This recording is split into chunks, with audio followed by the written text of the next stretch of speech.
we're banning all imports of Russian oil and gas and energy. That means Russian oil will no longer be acceptable at U.S. ports, and the American people will deal another powerful blow to Putin's war machine.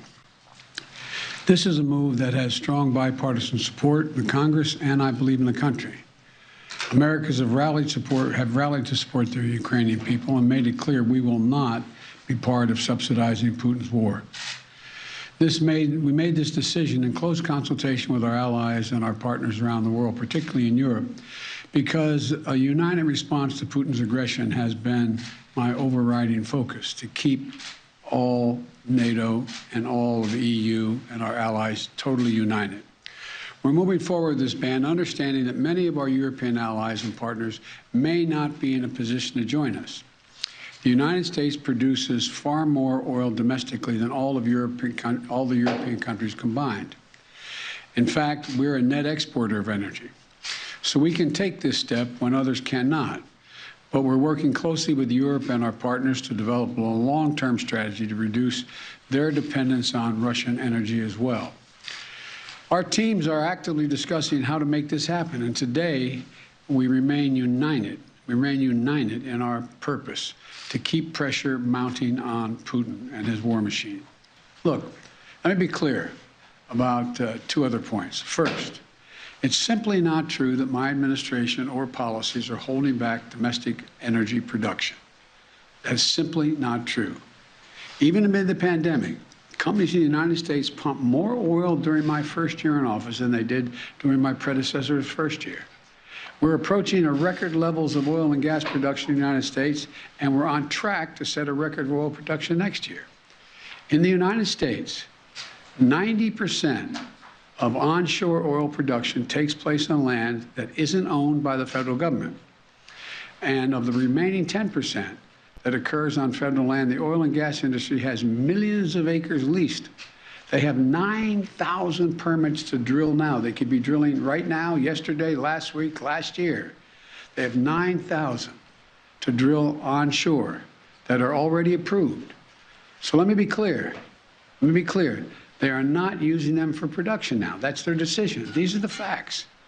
We should be honest about the facts. Finally, prior to this move by the Biden administration, the US had exempted Russian energy from any sanctions, meaning that we were still funding a country that was in turn using that funding as part of its invasion against a sovereign country. That ends today. However, let's be clear-eyed about what this will mean. It'll mean that oil prices will go up. Gas prices are already at an all-time high, but unfortunately the choice here is binary.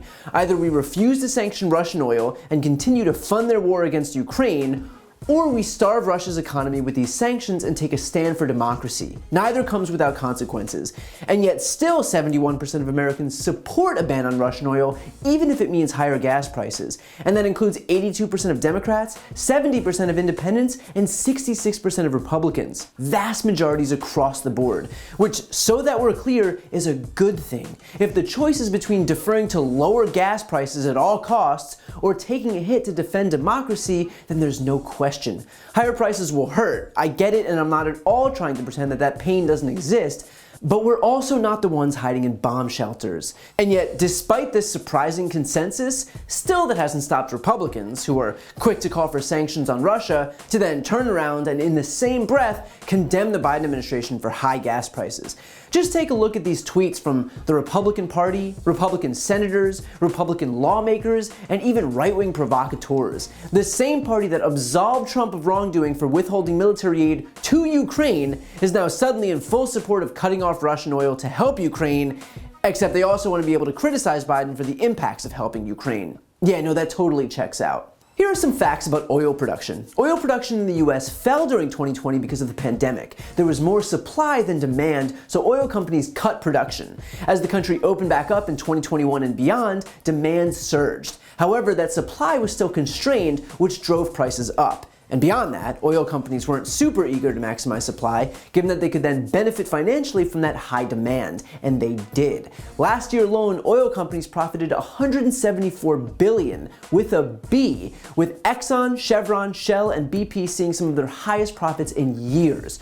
So if you're looking for the culprit for high gas prices, maybe just maybe, start with the guys who so plainly profited from those high prices. Here's a hint. It ain't Biden. That is to say, there's very little the president can do to change oil prices. He can, for example, release oil from our strategic petroleum reserves, which Biden did only days ago to the tune of 30 million barrels of oil. That can mitigate some impact, but it's only a stopgap measure. A president can also negotiate deals with other countries to help mitigate the impacts. Like, for example, when Donald Trump helped negotiate a deal between Russia and Saudi Arabia in 2020 to slash 9.7 million barrels a day, or 10% of the world's output, because oil prices were falling.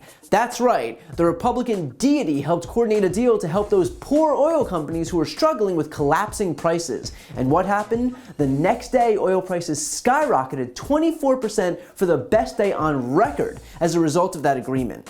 So I guess presidents can have some impact on oil prices if they're operating on Russia's behalf. The simple fact is that oil prices are going to go up because Vladimir Putin decided to invade Ukraine. They're going to go up for the entire world. Biden made the right call by banning all imports of Russian oil. Not only because we have no business funding their war machine, but also because we should not be dependent on an adversary for gas at home. And yes, it's going to send gas prices higher doing it this way in one fell swoop, but this was the only option. And I'd much rather have a president who's honest about this than one who traffics in make-believe to make himself look better. In the meantime, if you weren't on board with renewables, maybe now would be a good time to take a long, hard look at what our reliance on fossil fuels does to us. Whether it's getting us involved in wars in the Middle East to conflicts in Russia, so much of our history has been stained by our reliance on oil. All this does is underscore the absolute need to transition to renewables, energy that is cleaner, cheaper, and that we could produce at home. Enough propping up tyrants like Mohammed bin Salman and Vladimir Putin. Enough sending American kids to die in foreign oil fields. If this isn't the wake-up call we need to focus seriously and heavily on transitioning to renewables, then you haven't been paying attention. To see more videos like this, click the subscribe button right here on this screen. And if you want to support my work, subscribe to my podcast, No Lie with Brian Tyler Cohen. I cover the most important stories each week, and my guest is always one of the top political figures, including Vice President Kamala Harris, Jen Psaki, Elizabeth Warren, Pete Buttigieg, Nancy Pelosi, Katie Porter, Cory Booker, and so many more. The podcast link is also right here on this screen, so give it a listen and subscribe on Apple Podcasts, Spotify, or wherever you listen to podcasts.